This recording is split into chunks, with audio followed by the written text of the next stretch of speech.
Welcome back to the Football Terrace and the first ever episode of the Done Deal Show. I'm delighted to be joined by Dean Jones today. How are you, mate? Yeah, I'm good, mate. Thanks for having me on. Not a problem at all. It's nice to speak and everything else. And lots going on in the transfer market ahead of the Euros. It seems like a really busy time at the minute. Yeah, look, it's only just opening, but I feel like we've been talking about it since the day it closed in the winter. It's just the way it is now. I'm pleased it isn't open every single day because it would be an absolute nightmare to stay on top of it all. Hope those days never come back. But it's going to be a big summer. It's obviously made a bit more complicated because of the Euros. It's very difficult to do high-profile transfers while players are involved in tournaments, obviously. So people try and, make some progress before the tournament begins. But obviously there isn't time to really tie up any deals between the season ending and the actual tournament starting. So then it obviously ends up dragging on a lot of the time anyway until after the tournament. And over those course of 3 or 4 weeks, a lot can change in a player's mind and also in the kind of outlook of all the different clubs. So it's going to be a really interesting summer because there are so many high profile players that could move. But it'll also be a long summer because there's going to be a lot of deals that are on 1 minute and off the next. Yeah, of course. Everything changes so quickly. And, we saw it's probably one of the first and sort of big trending sort of deals and topics at the minute. Haaland and his potential move away from Dortmund into Chelsea. 10 days ago, he was sticking. He was going to stand by his contract. And then we see over the last sort of 24 hours, it's trending. It's everywhere that Chelsea are working supposedly sort of tirelessly and intensely to get the deal done. What's your sort of take on a potential Haaland to Chelsea move this summer? It's extremely difficult. They definitely like him. Of course they like him. They've been working on relationships around Haaland's camp quite hard for the past 3 months. I don't think this is new news, especially. But what I do think is that we're just reaching the time when they've got to start making decisions soon on where they're going with this search for a new striker. And they've got to begin to turn up the heat now because by the time we get to July and pre-season starting, they need to know who's coming in. So they need to know pretty soon whether Haaland's gettable or not. The chances are that he's not. And if he's not, then they've got to move on fast. So I think it's kind of an elimination process. And I also think that it's about knowing other targets, knowing that, look, you're not the only guy out there for us. Like I did a story last week on Lukaku going potentially to Chelsea, potentially to Man City, both kind of making the initial offers to him, I guess, like not official offers, but like discussions that begin to happen ahead of a transfer window about personal terms, stuff like that, the vision of the club, etc. And, very quickly on the back of that story, Lukaku's coming out and saying, I'm staying at Inter Milan. And, a lot of people take that as gospel. And the one thing I've learned in this job, I've been doing it for quite a long time now, is that players a lot of the time are just saying what's easiest for them to say in that moment. They can't tell you a lot of the stuff that's going on behind the scenes. And Lukaku, obviously, he's happy in Milan. He's got a contract with Inter. He'll probably see what happens. But the fact is the club's in quite a dire state, let's put it that way. And they do need to raise some money. And Lukaku is probably just going to sit tight for a bit and see what happens over the next few weeks, see how bad it gets. Maybe it doesn't get as bad as we all think, and he can stay because, look, let's face it, he could go and score another 30 goals in Italy next season and remain having, a really good time. So there's a lot that chops and changes. But I think that, with the Haaland story, Chelsea like him, but they do also like Lukaku. And they also like Kane. So it's just a case of these 3 players, they're all really hard to sign. Which one is most gettable, basically? Yeah, absolutely. And the Harry Kane circumstance is such an interesting segue because not taking it too far away from Chelsea, it's clear Chelsea want a number 9 and a prolific goal scorer this summer. I think you don't. That's one bit of news that's 100% guaranteed to be correct. Harry Kane leaving Tottenham. I know we've had some conversations sort of privately about this. Again, it's very, very difficult because Levy doesn't want him to go. The money's very, very high. is it helped or supported by the kind of managerial situation at Tottenham at the moment? Because it must be, I mean, it must be harder to convince Kane to stay when they don't know who's going to be managing them. Yeah, of course. I mean, it's also hard to get a manager when they don't know if the best player is going to be there or not. So it goes both ways. And all I know is that when Antonio Conte had his talks, he was assured that Harry Kane's going nowhere. Like, that was one of the things that Levy, I'm told, made pretty clear in the conversations. Like, there was obviously plenty of other factors and something, I don't know exactly what, to be honest, but there was something that agitated Levy and Conte and caused some friction, and the deal obviously didn't go through. But I don't think it was the fact of over Harry Kane, because I think he was staying. I don't even know if Harry Kane's especially a Conte type player. I was speaking to somebody who watched a lot of Inter Milan last year and, you know, was pretty close to players in the team. And they said, you know, the one thing that Conte wanted from his forward players was tireless work in chasing the ball down and like pressing. And it's not necessarily the style of play that you see from Harry Kane in the way that he's maturing as a footballer and this kind of 9.5 that he's become. But nevertheless, obviously, Conte is not going to turn down having Harry Kane, and he needs to have assurances over what the vision is on that. So I think that for Harry Kane to get out of Tottenham is extremely difficult. I do think his stance is the same. I think as it stands right now, he'd like to go. Personally, think that he wants to join Manchester City. It's pretty obvious, really, because Sergio Aguero's left. There's a space in the squad, and it's a place where you're pretty much guaranteed to win the silverware that he wants to have on show in his house, I guess.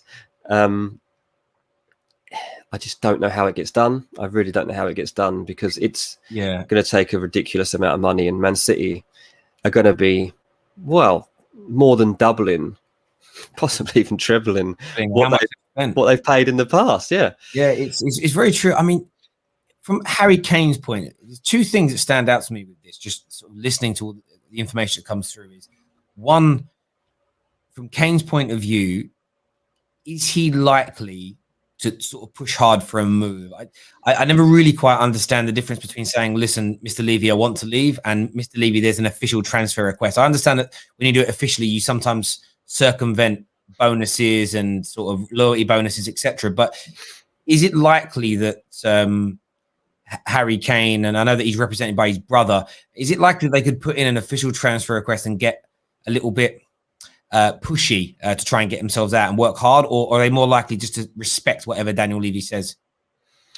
I think, from what I was told a couple of weeks ago anyway, that they would go as far as that. Yeah, they would be willing to go as far as a formal transfer request. But I don't think he would push things a stage further than that and go on strike, for example. I don't think Harry Kane's going to refuse to play for Tottenham. It's just not in his nature. It would go against everything that he's built at the club. It doesn't fit with who he is. And I don't think he can go that far to get what he wants, especially if it's not even a guarantee that it can happen. I think if he really gets an inkling, if Man City say to him, look, we've got this money, we're going to give them £200 million, but you've got to go in there and really press for this now, then maybe, yeah, he would do that, because there's £200 million on the table. And Daniel Levy, let's be honest, he can't turn down £200 million. It'll drive him there if they put £200 million on the table. Of course. But are they going to offer £200 million and a 5-year contract, as well as making him basically the most highly paid player in the squad, for a player that is injury prone and hasn't got a sell-on value? It doesn't make any business sense to sign Harry Kane. But obviously in football terms it does, because he gives you, he's that missing piece. But Harry Kane, there's a genuine chance he picks up a bad injury and you don't see much of him again, because we've already started to see the niggles. It's becoming quite fragile, it looks like, from our point of view, and from what people say within the clubs. He's getting problems, and so you can't really outlay that kind of money with that risk attached to it, can you? No, it makes sense to me. I suppose I look at it from the other side of things as well, though. There is the notion of, when do Spurs cash in, though? Because if all those things are true, one injury away from not being the player he was, and I'm taking your word from what you've been told as an example. Yeah. And if he gets that at Spurs, then he has no value. And like from a Spurs fan's point of view, I know that a lot want to win trophies. But if you can't win the trophies, you know, your club doesn't overtly invest in your squad. Maybe selling Harry Kane for 120 million and reinvesting that is actually better than keeping him for 2 or 3 years and maybe not winning any trophies anyway. Do you get where I'm coming from? There's almost an element of it's, you know, maybe keeping Harry Kane from Spurs' point of view is cutting their nose off to spite their face. And actually, there'll be lots of goals and lots of individual like games to celebrate. But what's it actually going to do for them in the long run, Tottenham keeping him? I don't necessarily know, but then it's also hard. If he goes to Man City and they see him banging 50 goals and they win the league, there's going to be a lot of pain. And it's a really difficult situation with him being the age he is, isn't it? It is, but I think if you look at Daniel Levy's point of view, he can't replace Harry Kane. It's virtually impossible to replace him. If he keeps Harry Kane for a year and he doesn't get injured and he gets them back in the Champions League, he's basically made back, well, you get what, £50 million straight away for being in the Champions League. So even if he then agrees to sell Harry Kane in a year's time for £100 million, because Kane isn't got the same value as he has right now, well, it's still the same outcome for him, except Tottenham are back in the Champions League and he can move on with that focus and you've got a better chance of attracting other players. Yeah. If he takes £150 million now, who's he attracting? Who's he attracting to Tottenham right now? How does he get back in the Champions League? There's no sign of it. And I think that it happens so many times, like you just got to ride the wave because these things pass. Yeah. And by the time the Euros is finished, you know, Harry Kane might have the stance now that he wants to go. A lot can change over the course of a month, you know. And, you know, if Conte had gone in there, I think that would have been the ideal person to give Kane the belief that, okay, there's a winning mentality here. I want to win things. This guy wins things pretty much every single year as a manager. Let's give it a chance. Let's give it that year. Yeah. And then who knows where you are in a year's time. So I think that's what I've been told anyway. It's like, yes, he won't be worth the same amount in a year's time. And Kane's even said himself that in the interview. That's clearly part of his thing. Like, I think Levy should take the money now. But from Levy's point of view, I can earn that money in different ways by getting us back into the Champions League. Yeah, makes sense. I totally get that. It's like a perfect storm, this transfer. It's quite intriguing to look at from the outside in. I know my club, Man United, isn't going to be signing him. We ain't got that kind of dough. So it's sort of, I've already sort of relinquished that thought in my head. In terms of Tottenham's new manager, we saw the situation with Antonio Conte last week. Interesting. I was did an interview with Christophe Terreur that said when we were live on the air, there was all the news from a lot of the Tottenham tier ones, as the Tottenham fan base would refer to, talking about the deal being done. It's very likely to happen. He said, watch this space. Antonio Conte will throw a curveball in last minute. He tends to do that when negotiating. Christophe Terreur got off the interview with me and he sent me a DM on Instagram like an hour later saying it's happened. And then it's like, great. It made me laugh because it's just so interesting to see like when someone says something's going to happen, then it does. I always find it quite an interesting kind of thing to watch play out. Yeah. And then Spurs have walked away, and the semantics of that, I personally don't really care for. It's like, okay, Antonio Conte has demanded something you're not willing to give. You've walked away first, but essentially the deal hasn't got done. There were rumours yesterday that potentially the talks could reignite again. Have you heard anything about that at all, or where Spurs are looking now for their new manager? Look, they're pretty lost in this search. It's really not ideal, the situation they found themselves in. And to be honest, Conte arrived on the scene at the perfect time that it looked like it kind of saved Levy, to be honest. There was always the danger, though, that once these two were working together, it would explode because they would butt heads. And it's happened before they've even signed the contract, it seems like. Which probably sums up the way things would have headed anyway. Yeah. I don't know what the exact factor was that caused this to break down. Personally, I doubt it was personal terms over Conte, because it's not like Tottenham have been especially tight over Pochettino and Jose Mourinho. And if they were 2 million short, for example, of getting Conte, like I think that's the kind of thing that Levy would have been willing to find a way around. Yeah. But something's agitated them here, and they haven't gone through with it. the only reason I wouldn't completely, I guess, dismiss the idea of the talks going back on is just because Tottenham don't have an obvious solution here. The managers that we're hearing now, and I'm told that potentially Roberto Martinez, potentially Gareth Southgate. They're both involved in international tournaments. Those deals can't really be done right now. Beyond that, do you fall back on Eric Ten Hag or Graham Potter? It's tricky, and none of them are particularly convincing, are they? So if you can kind of, have your tantrum, if you like, with Conte and then go back to him and nobody's taken him yet, and he decides he does want to come back right now, then I think you try your best to get that done. I think there are other clubs out there right now that should be trying to get Conte. But yeah, I'm hearing things like Gareth Southgate. And one of the reasons that Southgate, I heard that quite early on, actually, when the job opened up. It was like, look out for Southgate, just as a left field one. Like, he's not favourite or anything like that. But there's a possibility after this tournament for England that he's done a World Cup, he's done a Euros. Let's face it, Qatar's not going to be an easy tournament for England, is it? He might fancy a change. He's got a very, very close relationship with Harry Kane. Tottenham are looking for a manager. They do like Gareth Southgate, and there's a small chance that pieces fall into place there. And we'll see. But it makes it, as again, logically speaking, it makes sense. And at the same time, it's so hard as a football fan, especially doing what I do, because 99% of people that watch my show, I support Manchester United, so they always think I'm throwing salt. I'm not. Spurs are running out of options, and they're running out of options that inspire the fan base. They're running out of options that maybe would inspire the squad. And as you say, the Antonio Conte came along, and it was almost just out of nowhere. This link came up, and they went from being linked to the Southgates, the Martinezes, the Graham Potters, to suddenly being linked to a world-class manager.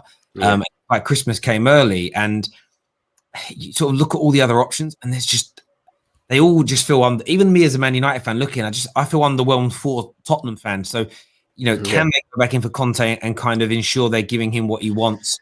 All this expectations kind of talk going on, and then Spurs saying, but we want some of our youngsters to be blooded in, and Conte doesn't want to do that. So, well, do your due diligence, Tottenham. You know what Conte is. Conte doesn't strike anybody as the kind of manager that's going to put a 5-year plan in place where he's going to take an 18-year-old and turn him into the best player in the world in 5 years. He wants to win and be competitive now. So you must know that before you speak to him, because the whole football world knows this. So it's that element of, you can't ask Antonio Conte to be different, to not behave like Antonio Conte. I always find that a strange sort of concept. It's like marrying someone and hoping you can change them afterwards. It's no, you marry them for who they are and be done with it.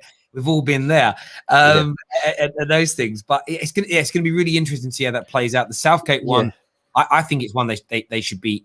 I think it's one that could happen. I really do, especially with the Harry Kane situation, as you've mentioned. Martinez as well. We had Sasha Tavolieri on that. Showed me behind the scenes communications, and it's early stuff. It isn't they were sitting in a room, negotiating a deal, but it's that there's been contacts in those areas. So we'll see. Yeah. So I agree. Yeah, I'd say just kind of keep your mind open if you're a Tottenham fan right now, because the guy they wanted was Nagelsmann, and that was the plan that Levy had. He thought that it would work out, and he was caught out by the fact that Bayern got in there and nicked him. Basically, his fallback was to consider Brendan Rodgers. It just didn't. They put the feelers out straight away, and Brendan Rodgers told him basically he wasn't interested. And so that was their top two choices gone within days. Yeah. And suddenly you're struggling.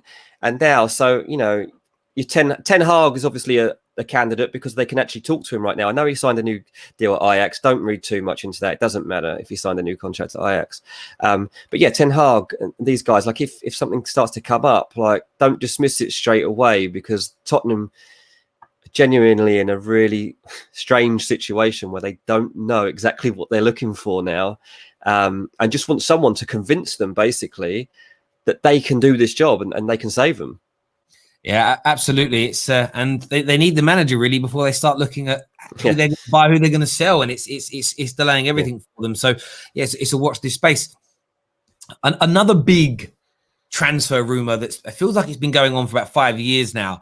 Jadon Sancho to Manchester United. I'm sure as a journalist, it's one of those deals that you're probably very excited about being over and done and dusted. So you stop getting people like me asking you questions about it, to be fair. What is the latest on this? Because we saw this flurry of information yesterday from a lot of sort of very popular kind of transfer gurus on social media that, you know, the deal, you know, might be done before the Euros, you know, potential 5-year deals. There was the planes yesterday, the United Muppeteers, and they did say, if you look at their tweets, they do it very tongue in cheek. There's a private plane that's left Manchester and gone to Dortmund. Where are you at with this deal? Where do you think it is, and how do you see it playing out over the course of the summer? I mean, look, I can say what I know. I know that Jadon Sancho's camp are more confident than ever that he will actually join. I don't think that this deal was moved forward quite as far as some people might like to believe it has. From the Dortmund end, especially, I checked it out with a couple of people yesterday because it's been going on. There's been so much talk about it in the last few days. I was like, am I missing something? And people around Dortmund are like, you're not missing anything. Like, Dortmund haven't heard from United. So I take them on their word for that. I do think Jadon Sancho wants to join United. He wanted to join them last year.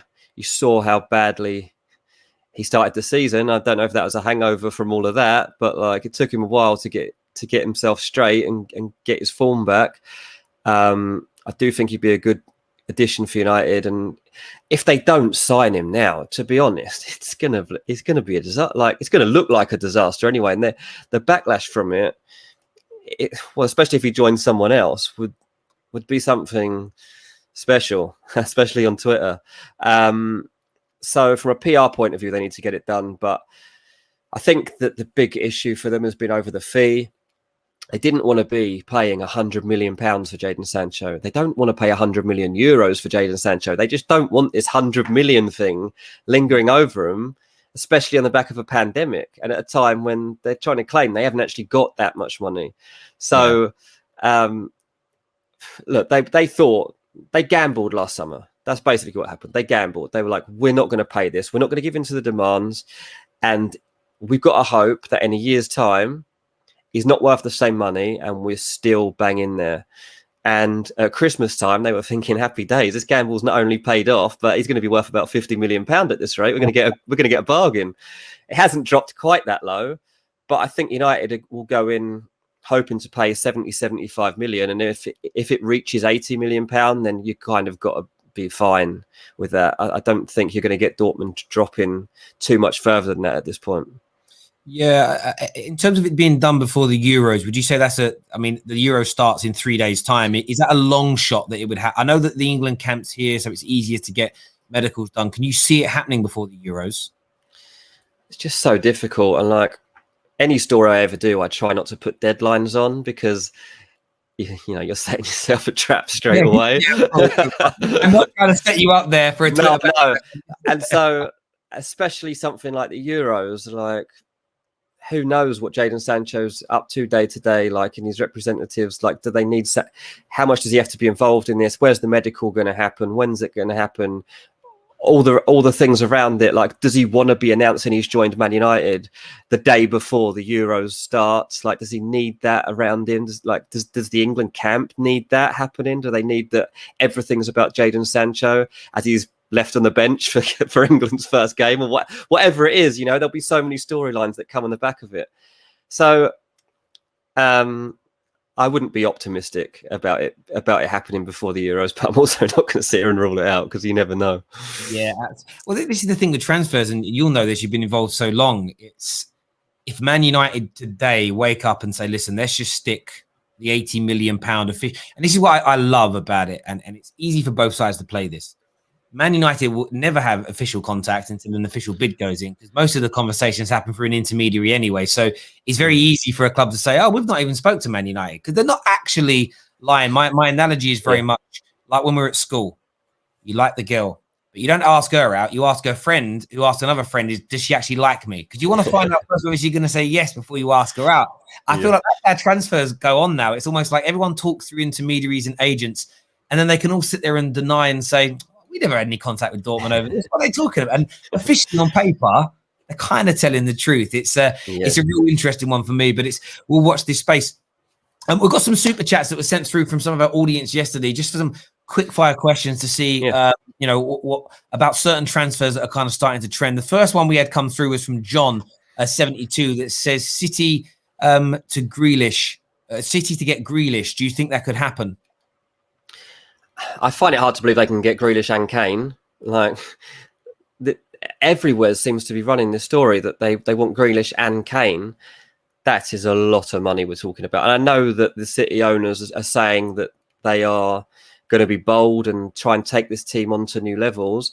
And fair enough. This would certainly do that. But that's going to be difficult. I'm also told that actually Villa are quite firm on the fact that they think that Jack Grealish is staying. So there's that to take into account. They definitely like him. There's no doubt about that Jack Grealish is a target for Man City. Have to see what their valuation is compared to what Villa would actually want for him, because that basically wrecks Aston Villa, doesn't it? If you take Jack Grealish out of the team, like, it doesn't matter who else you sign. Like, you might have Emi Buendia, but it doesn't really matter if you haven't got Jack Grealish, does it? Buendia and Grealish are not comparable, in my opinion. There's Grealish. Gives me. I'm old enough to remember. He gives me them Gaza vibes. I'm not saying he's as good as Gaza, but he's got that. It's the same flair, isn't it, about him, and the same nonchalance, and it's just something that comes along once in a blue moon. And Villa are trying to show ambition right now, and part of that ambition is keeping hold of Jack Grealish. So if they could do it, even if it's just for one more year, I think it would mean a lot to him. As for Grealish himself, a year or so ago, he was considering going to Man United, and he was open to that idea. Now, I think he quite likes the idea of going to Man City, and who wouldn't, So I think if City were to put an actual offer on the table, then this all changes, because Jack Grealish's head is suddenly turned. Yeah, no, I totally agree. We had another super chat that came in, and there's kind of a couple that have mentioned Sao Niguez. But this is one here. It says, question for tomorrow: which midfielder is more likely to join the European champions? Of course, I'm a Chelsea fan. Tchouaméni, Sao Niguez, or Declan Rice? I'd say probably Declan Rice out of the three in terms of likelihood. I think he's the one that they've done the most homework on. He's the one. Well, he's Chelsea boy, like, coming through, and he fits the model for what they're trying to build. And at a time when Jorginho is probably going to move on, it would make sense that they try and get Declan Rice. I don't think that this is as big a thing as when Frank Lampard was there, and it was literally the only thing Frank Lampard wanted. Like, he would have done without Kai Havertz to have Declan Rice. That's how desperate he was to get Rice through the door. I don't think we're in that situation right now, and I still think that other options are going to come into play here for Chelsea. One early shout that I was given was, like, look out for somebody like Marco Verratti, for example. Like, PSG are currently making some interesting business.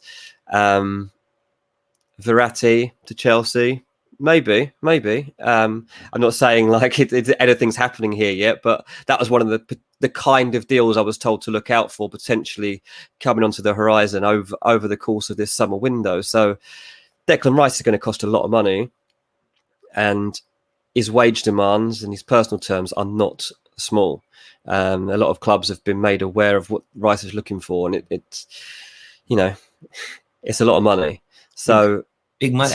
I suppose that the Verratti thing's interesting, because for me, Marco Verratti is one of the best PMs in the world, and if you can pick up a Marco Verratti for a smaller transfer fee and smaller salary than Declan Rice, I rate Declan Rice, but he's not Marco Verratti, in my opinion. Like, Marco Verratti is such an elite level player, but he kind of goes under the radar because he's playing in France. If he was playing in the Liga or Germany or the Prem, I think he'd be much more sought after, if that makes sense. Yeah, of course. Look, Verratti is one of the best players in his position in the world, and has been for quite a long time now. He's been linked with the Premier League a few times before, never made the jump. I'd personally love to see him in the Premier League. Tuchel, rebuilding the side, obviously knows him and knows what he'd be getting out of him, knows how he would fit in. I could understand why that kind of link is going to come along. So as I say, it's one to look out for. And yeah, in terms of financially, it's very different to how you would look at a deal for Declan Rice, because Declan Rice is obviously young and he's British and he's got these other assets that will make him maintain value, I guess.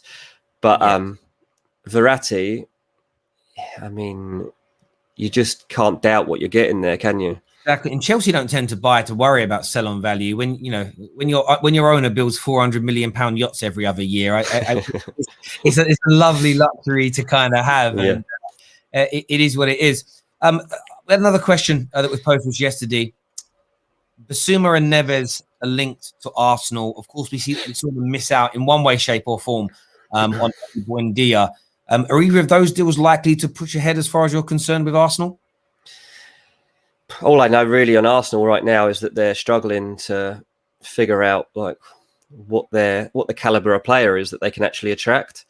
They haven't progressed over the course of the last year like they would have expected to.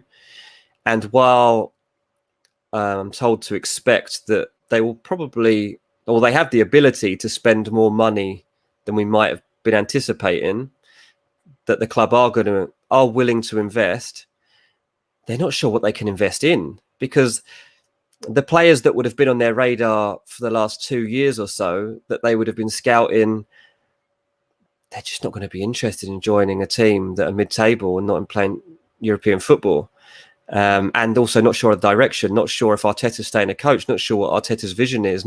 There's so many what ifs here. And you even get Odegaard come in, go on loan, very open-minded about joining permanently. And suddenly he's in there. He's actually getting a full flavour of what life is like at Arsenal and how uncertain everything is. Suddenly they've got Carlo Ancelotti back in charge at Real Madrid. He hasn't got to go and compete with Zidane anymore.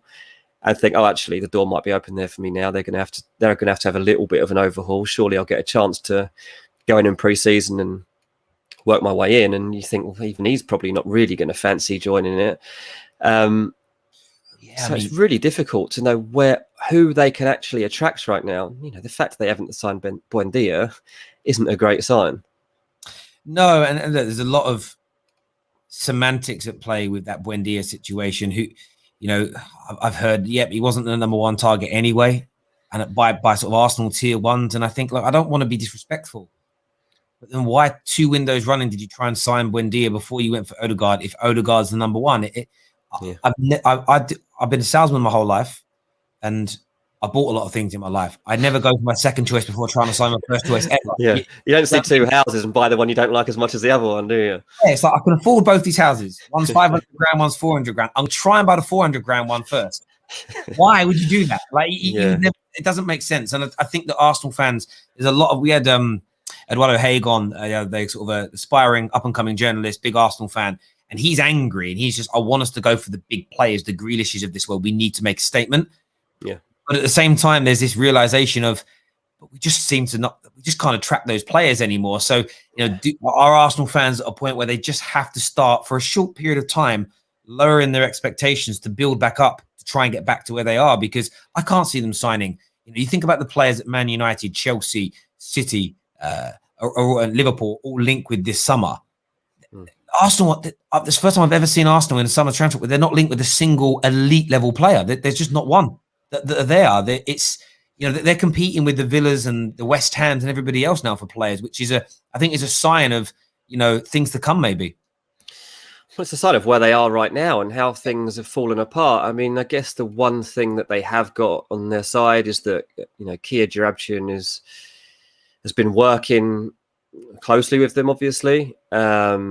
Now, some will say that's been to their detriment, I guess, because they've signed players like David Luiz and Willian, who, should you really have been going down those avenues at that time, or was there better places to be shopping? But ultimately, Arsenal have just got to figure out who they can get here, and probably not helped by the fact that there's a European Championship about to happen, and if there will be players on their radar at the tournament who potentially will shine, and then suddenly the value rockets up, or other interest comes along in those same players. But yeah, the main thing I'm told with Arsenal is that while there will be changes to the current team, and obviously there will be a few sales, and potentially a few of them are those bigger names like Lacazette and so on.